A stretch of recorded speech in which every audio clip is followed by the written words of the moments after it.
Hello बच्चों, आज हम पब्लिक इकोनॉमिक्स का ये दूसरा लेक्चर ले रहे हैं। पहले लेक्चर में हमने पढ़ा था कि पब्लिक इकोनॉमिक्स या पब्लिक फाइनेंस, सार्वजनिक वित्त का इंट्रोडक्शन पढ़ा था कि किस तरह से इसका विकास हुआ।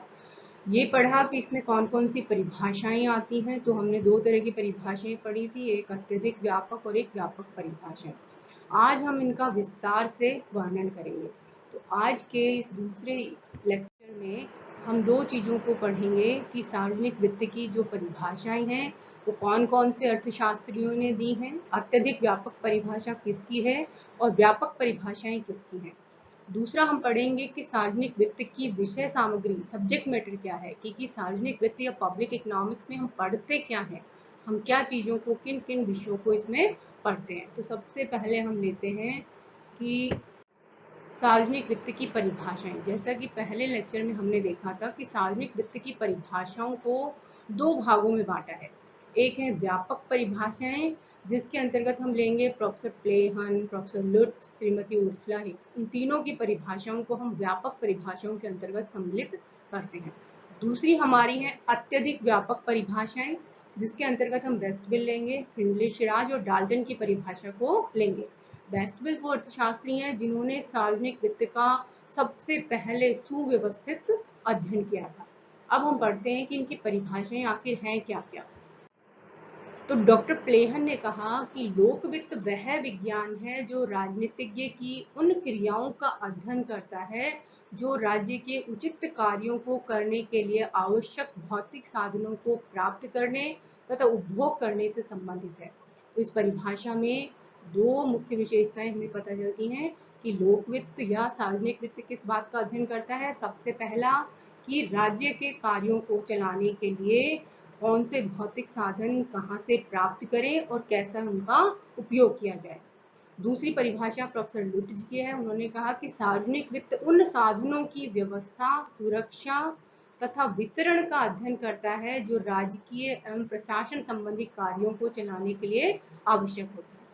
तो लुट ने भी यही कहा कि सार्वजनिक जो है, सार्वजनिक वित्त में हम उन साधनों की व्यवस्था करते हैं, उनकी सुरक्षा, क्योंकि साधन हमारे दुर्लभ है तो उनको हम अपव्यय नहीं कर सकते हैं, उनकी सुरक्षा की व्यवस्था करते हैं और उनका डिस्ट्रीब्यूशन करते हैं, वितरण करते हैं, किस प्रकार से उनका कुशलतम उपयोग हो, इस आधार पर हम उसका वितरण। तो इन सब चीज़ों का हम अध्ययन करते हैं। तीन चीज़ों का हम अध्ययन करते हैं कि उन साधनों की व्यवस्था कहाँ से की जाए, उनकी सुरक्षा कैसे की जाए, उनका डिस्ट्रीब्यूशन कैसे हो कि जिससे कि साधनों का अनुकूलतम उपयोग हो और राजकीय और प्रशासन संबंधी कार्यों को चलाया जा सके। प्रोफेसर श्रीमती उर्सुला हिक्स ने इसे विस्तृत रूप से समझाया। उनके अनुसार लोक वित्त से उन विधियों का परीक्षण करते हैं जिनके द्वारा सरकार व्यक्तियों की आवश्यकताओं की सामूहिक व्यवस्था करती है और इन उद्देश्यों की पूर्ति के लिए आवश्यक साधन उपलब्ध करवाती है। चूंकि सार्वजनिक जो वस्तुएं या सार्वजनिक वित्त में हम समाज के कल्याण को ध्यान में रखते हैं, तो समाज के कल्याण के लिए सरकार को ऐसी वस्तुओं या सेवाओं की व्यवस्था करनी पड़ती है जो सामूहिक रूप से उपभोग की जाती हैं, सभी व्यक्ति उसका उपभोग करते हैं। तो सार्वजनिक वित्त हमें क्या करता है, उन विधियों को बताता है जिनकी सहायता से हम सार्वजनिक आवश्यकताओं को पूरा करने के लिए साधनों को प्राप्त कर सकें। अब लेते हैं हम अत्यधिक व्यापक परिभाषाएं, जिसमें सबसे पहले वेस्टविल की परिभाषा है। उन्होंने कहा कि समस्त राज्यों में, चाहे विकसित हों या विकासशील या अविकसित, किसी न किसी प्रकार का प्रावधान होना आवश्यक है। अतः राज्य साधनों की पूर्ति एवं उपयोग एक ऐसे अध्ययन की विषय सामग्री है जिसे राजस्व के नाम से जाना जाता है। तो प्रोफेसर वेस्टविल ने भी यही कहा कि कोई भी देश हो, विकसित हो, विकासशील हो, अविकसित हो, सभी को अपने कार्यों को करने के लिए साधनों की आवश्यकता होती है। तो सार्वजनिक वित्त उन साधनों की व्यवस्था या पूर्ति करता है और उनके कुशलतम उपयोग का एक अध्ययन है। मतलब इसकी राजस्व या पब्लिक फाइनेंस या सार्वजनिक वित्त की विषय सामग्री में हम उन साधनों की पूर्ति की व्यवस्था करते हैं कि राज्य के कार्यों को करने के लिए जिन साधनों की व्यवस्था है तो उसकी व्यवस्था कैसे करें और उनका उपभोग कैसे करें, इस बात का अध्ययन हम सार्वजनिक वित्त के अंतर्गत करते हैं। डाल्टन के अनुसार राजस्व के अंतर्गत सार्वजनिक संस्थाओं के आय, व्यय एवं एक दूसरे से उनके समायोजन का अध्ययन किया जाता है। डाल्टन भी यही कहते हैं कि राजस्व या सार्वजनिक जो वित्त जो है वो सार्वजनिक संस्थाओं जैसे हमारे यहाँ की सरकार है उसके आय और व्यय का अध्ययन करता है, जैसे हमारे और उसके समायोजन का अध्ययन करता है। समायोजन किसके साथ करना है कि देश में कई तरह की सरकारें हैं, राज्य सरकार है, केंद्र सरकार है, स्थानीय सरकारें हैं, तो उन सब सरकारों या सार्वजनिक संस्थाओं के आय और व्यय का समायोजन, एक दूसरे के साथ एडजस्टमेंट कैसे किया जाए, इस बात का अध्ययन हम सार्वजनिक वित्त में करते हैं। प्रोफेसर फिंडले शिराज ने भी इसी प्रकार कहा कि सार्वजनिक वित्त उन सिद्धांतों का अध्ययन है जिनके अनुसार सार्वजनिक अधिकारी व्यय करते हैं और अपनी आय एकत्र करते हैं। तो फिंडले शिराज ने बहुत ही सरल भाषा में कहा कि सार्वजनिक वित्त में हम क्या करते हैं, उन सिद्धांतों या नियमों का अध्ययन करते हैं जिसके आधार पर सार्वजनिक अधिकारी खर्चा करते हैं या सार्वजनिक व्यय करते हैं और सार्वजनिक आय को एकत्र करते हैं। इस तरह से हमने व्यापक परिभाषाएं भी दी जिसमें प्रोफेसर प्लेहन, लुट्ज और श्रीमती उर्सुला हिक्स की परिभाषा है, और अत्यधिक व्यापक परिभाषाएं भी ली जिसमें प्रोफेसर वेस्टफील्ड, डाल्टन और फिंडले शिराज है। परंतु सभी परिभाषाओं का सारांश ये है कि सार्वजनिक वित्त में हम उन साधनों की व्यवस्था करते हैं या उन साधनों के बारे में जानकारी प्राप्त करते हैं जो राज्य को अपना कार्य चलाने के लिए आवश्यक होते हैं।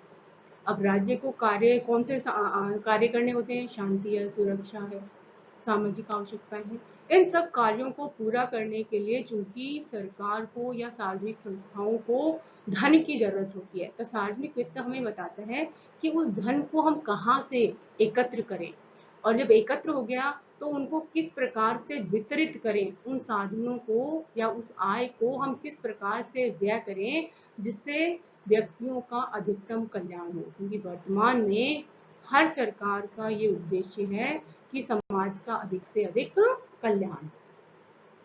अब हम लेते हैं कि सार्वजनिक वित्त की विषय सामग्री या subject matter of public finance, कि आखिर सार्वजनिक वित्त में हम पढ़ते क्या हैं, कौन कौन सी चीजों को इसमें शामिल करते हैं। तो सार्वजनिक वित्त की विषय सामग्री जो है उसको 5 भागों में मुख्य रूप से बांटा गया है। पहला है सार्वजनिक व्यय या पब्लिक एक्सपेंडिचर, सार्वजनिक आय पब्लिक रेवेन्यू, सार्वजनिक ऋण या पब्लिक डेट, वित्तीय प्रशासन या फाइनेंशियल एडमिनिस्ट्रेशन, और आर्थिक स्थिरता और इकोनॉमिक स्टेबलाइजेशन। तो सार्वजनिक वित्त के अंतर्गत हम इन सब विषयों को, इन सब चीजों को शामिल करते हैं कि राजस्व, सार्वजनिक व्यय क्या है, सार्वजनिक आय क्या है, सार्वजनिक ऋण क्या है, वित्तीय प्रशासन क्या है, आर्थिक स्थिरता क्या है। अब हम इनका एक एक करके अलग अलग अध्ययन करें। सबसे पहले हम लेते हैं पब्लिक एक्सपेंडिचर या सार्वजनिक व्यय। सार्वजनिक व्यय क्या होता है? सार्वजनिक व्यय वह होता है जो सार्वजनिक संस्थाओं या सरकार के द्वारा व्यक्तियों की सामाजिक आवश्यकताओं को पूरा करने के लिए किया जाता है, उसे सार्वजनिक व्यय कहते हैं। अब सार्वजनिक व्यय में हम किन चीजों को सार्वजनिक व्यय करते समय सार्वजनिक अधिकारी या सरकार को किन बातों का ध्यान रखना चाहिए। तो सार्वजनिक व्यय में हम पढ़ते हैं कि सार्वजनिक व्यय क्या है, किसको कहते हैं हम सार्वजनिक व्यय। तो सार्वजनिक व्यय का मतलब होता है सरकार के द्वारा या सार्वजनिक संस्थाओं के द्वारा अपने उद्देश्यों, शांति, सुरक्षा, न्याय, प्रशासन, सामाजिक आवश्यकताओं, इन सब को पूरा करने के लिए जो खर्चा किया जाता है उसे हम कहते हैं सार्वजनिक व्यय। सार्वजनिक जैसा शब्द है कि सबके लिए, सार्वजनिक पब्लिक के लिए या समाज के लिए, समाज की जो सामूहिक आवश्यकताएं हैं उनको पूरा करने के लिए जो खर्चा सार्वजनिक अधिकारियों के द्वारा किया जाता है वो कहलाता है सार्वजनिक व्यय। फिर हम इसमें पढ़ते हैं सार्वजनिक व्यय में कि वो खर्चा जो है वो किन सिद्धांतों या नियमों के आधार पर किया जाना चाहिए। सार्वजनिक अधिकारी या सार्वजनिक संस्था मनमाने ढंग से उस सार्वजनिक आय को खर्च नहीं कर सकती है, उसके लिए कुछ नियम होते हैं जिन नियमों के आधार पर सार्वजनिक संस्थाओं को खर्चा करना पड़ता है। जैसे कि अधिकतम लाभ का नियम लागू होता है कि जो भी खर्चा किया जाए उसमें कोशिश ये हो कि अधिक से अधिक लोगों को लाभ हो। तो इस तरह से इसके साथ ही हम ये भी देखते हैं कि जो दूसरा नियम इसका है कि मितव्ययता का नियम, कि सार्वजनिक व्यय करते समय सार्वजनिक अधिकारियों को मितव्ययता का ध्यान रखना चाहिए। कहने का मतलब है कि जो आय के सोर्सेज हैं या जो साधन है उनका कुशलता पूर्वक उपयोग किया जाना चाहिए। क्योंकि परंपरावादी अर्थशास्त्री तो कहते ही थे कि सरकार के द्वारा या सार्वजनिक संस्थाओं के द्वारा जो खर्चा किया जाता है वो अपव्ययपूर्ण होता है, बर्बादीपूर्ण होता है, क्योंकि वहां पर उनका हित नहीं होता है, और जहां व्यक्तिगत हित होता है वहां पर खर्चा सोच समझ कर किया जाता है। तो दूसरा नियम सार्वजनिक अधिकारियों के लिए, सत्ताओं के लिए ये होता है कि वो जब भी कोई खर्चा करें, सार्वजनिक व्यय करें, तो मितव्ययता का ध्यान रखें। तीसरा नियम ये हो सकता है कि एक स्वीकृति का नियम है कि जितना, जिस कार्य के लिए, जिस मद पर जितना खर्चा करना है, जितने की स्वीकृति मिली है उतना ही उस पर खर्चा करना चाहिए। इस तरह से हम सार्वजनिक व्यय में पढ़ते हैं कि सार्वजनिक व्यय के सिद्धांत, सार्वजनिक व्यय क्या होता है, उसके सिद्धांत या नियम क्या है। फिर हम देखते हैं कि सार्वजनिक व्यय का राष्ट्रीय अर्थव्यवस्था पर क्या प्रभाव पड़ेगा। जो हमने खर्चा किया या जो व्यय किया, तो उससे अर्थव्यवस्था का विकास हो रहा है कि नहीं हो रहा, उससे अर्थव्यवस्था को गति मिल रही है कि नहीं मिल रही। यदि हम ऐसी चीजों पर खर्चा कर रहे हैं जैसे शिक्षा, स्वास्थ्य, चिकित्सा, शांति, सुरक्षा, तो इससे लोगों की उत्पादकता बढ़ेगी, देश में शांति है तो निवेश को प्रोत्साहन मिलेगा और इससे अर्थव्यवस्था का तेजी से विकास होगा। इसके विपरीत चीजों पर यदि हम खर्चा करेंगे तो इससे अर्थव्यवस्था का विकास नहीं होगा। तो इस तरह से सार्वजनिक व्यय में हम तीन बातों को पढ़ते हैं या तीन चीजों का अध्ययन करते हैं कि सार्वजनिक व्यय क्या है, इसके कौन से सिद्धांतों या नियमों के तहत इसको खर्च किया जाता है, और सार्वजनिक व्यय जब हम कर देते हैं, सार्वजनिक संस्थाएं कर देती हैं, तो उसका राष्ट्रीय अर्थव्यवस्था पर क्या प्रभाव पड़ता है। अब दूसरा हम लेते हैं सार्वजनिक आय, पब्लिक रेवेन्यू।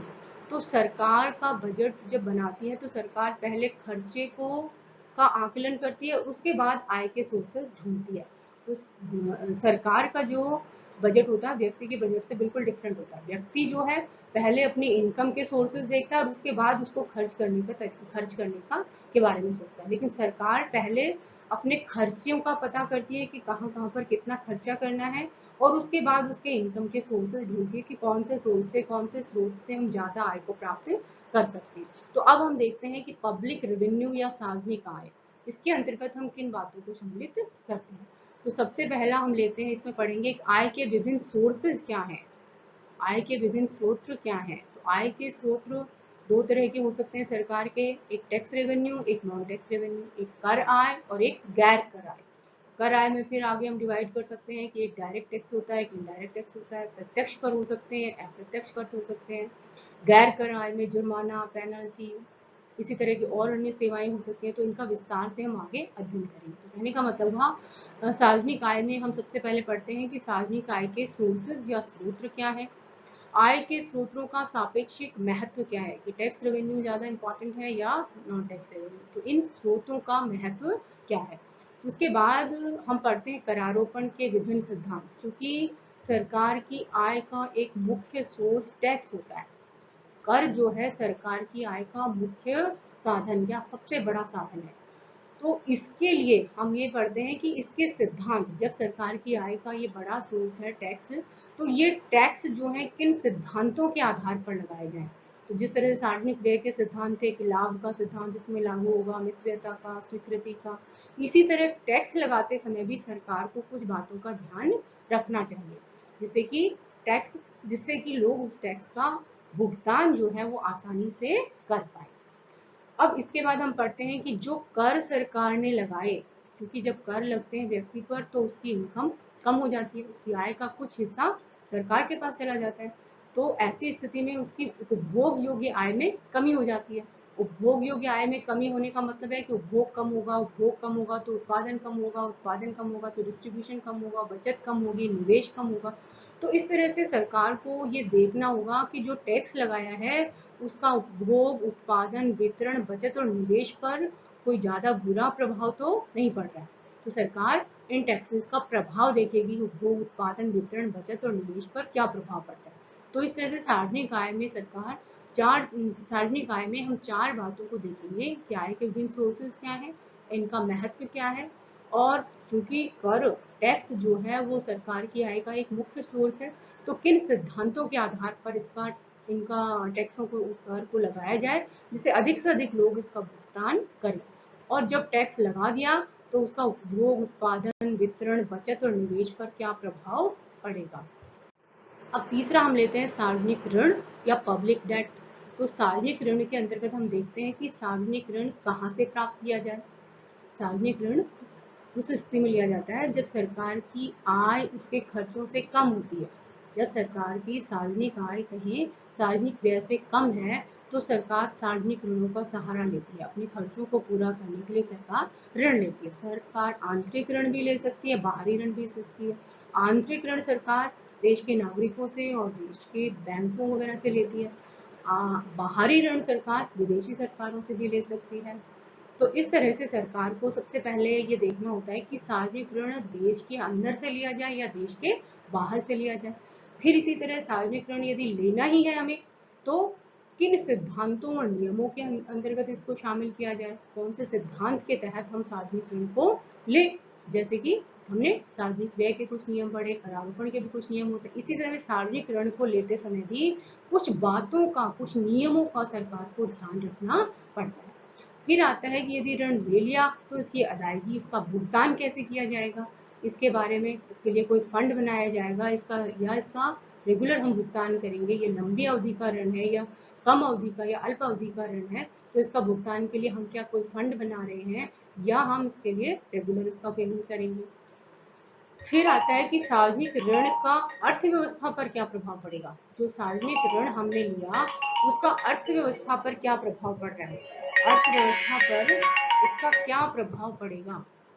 सार्वजनिक ऋणों से अर्थव्यवस्था का तेजी से विकास हो रहा है या वो नीचे की तरफ जा सकती है। अब हम लेते हैं वित्तीय प्रशासन, फाइनेंशियल एडमिनिस्ट्रेशन। इसके अंतर्गत हम ये देखते हैं कि जब मैंने कहा कि कर जो है सार्वजनिक आय का एक मुख्य सोर्स है, तो कर जो है विभिन्न अधिकारियों एवं संस्थाओं द्वारा किस प्रकार से एकत्रित किया जाए।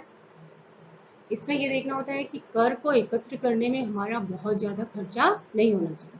कर को एकत्र करते समय इस नियम को ध्यान रखना होता है सार्वजनिक अधिकारियों को कि कर के इकट्ठा करने में ज़्यादा खर्चा ना हो। फिर उसके बाद बजट बनाने का काम करना होता है कि कहाँ पर कितना खर्चा करना है, उस खर्चे की इनकम के सोर्सेज क्या क्या हैं, यदि कम पड़ते हैं तो सार्वजनिक ऋण कहाँ से लेना है, या विभिन्न केंद्रीय राज्य सरकारों के वित्त का किस तरह से आय व्यय का समायोजन किस प्रकार करना है। फिर पढ़ते हैं कि सार्वजनिक ऋण को यदि लेना है तो किस प्रकार से एकत्र करना है और कैसे उनका भुगतान करना है। उसके बाद हम पढ़ते हैं सार्वजनिक वित्त में जो पढ़ते हैं वो है आर्थिक स्थिरता या इकोनॉमिक स्टेबलाइजेशन। सभी सरकारों का एक मुख्य उद्देश्य होता है देश में आर्थिक स्थायित्व बनाए रखना।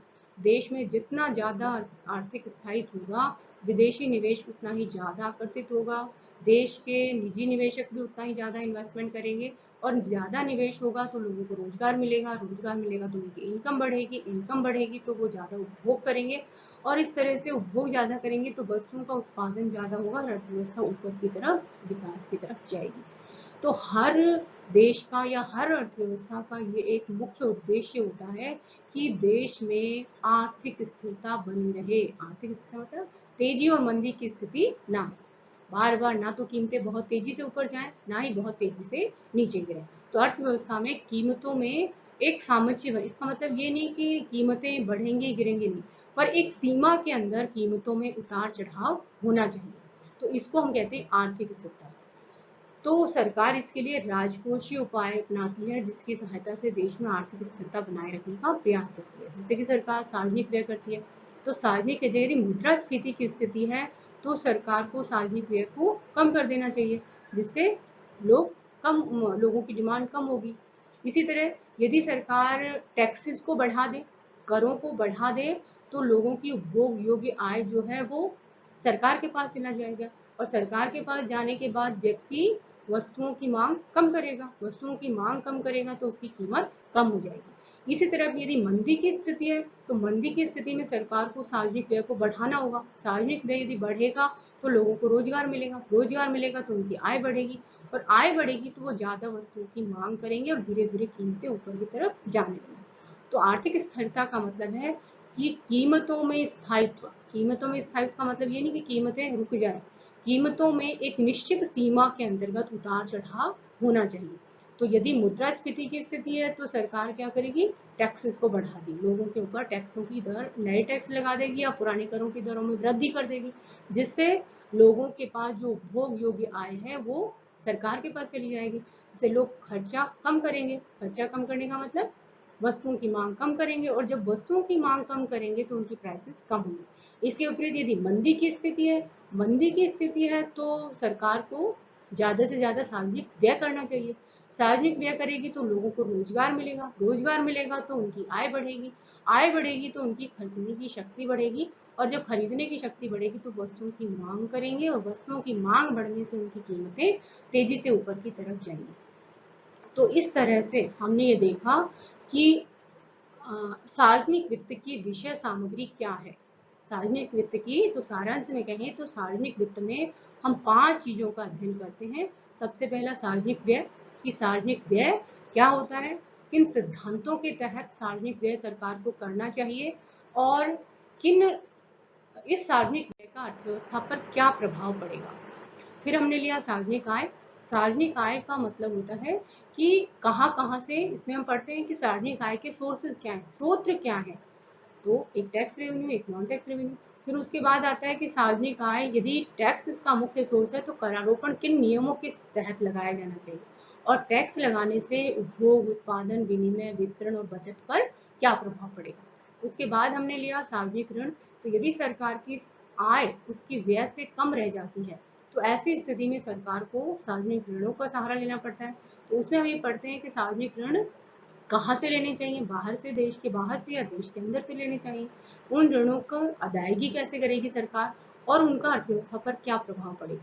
उसके बाद हम करते हैं कि वित्तीय प्रशासन या फाइनेंशियल एडमिनिस्ट्रेशन, कि ये जो आय और व्यय है इसका वित्तीय समायोजन सार्वजनिक अधिकारी किस प्रकार से करें, किस प्रकार से बजट बनाएं। फिर एक उनका मुख्य उद्देश्य जो सार्वजनिक वित्त का जो मुख्य विषय है वो है आर्थिक स्थिरता, कि आर्थिक स्थिरता अर्थव्यवस्था में कैसे लाई जाए, और सार्वजनिक वित्त किन उपायों के द्वारा अर्थव्यवस्था में आर्थिक स्थिरता ला सकता है। तो इस प्रकार से ये तुम्हारा पहला टॉपिक कंप्लीट होता है कि सार्वजनिक वित्त की प्रकृति और क्षेत्र, nature, scope of public finance. Thank you.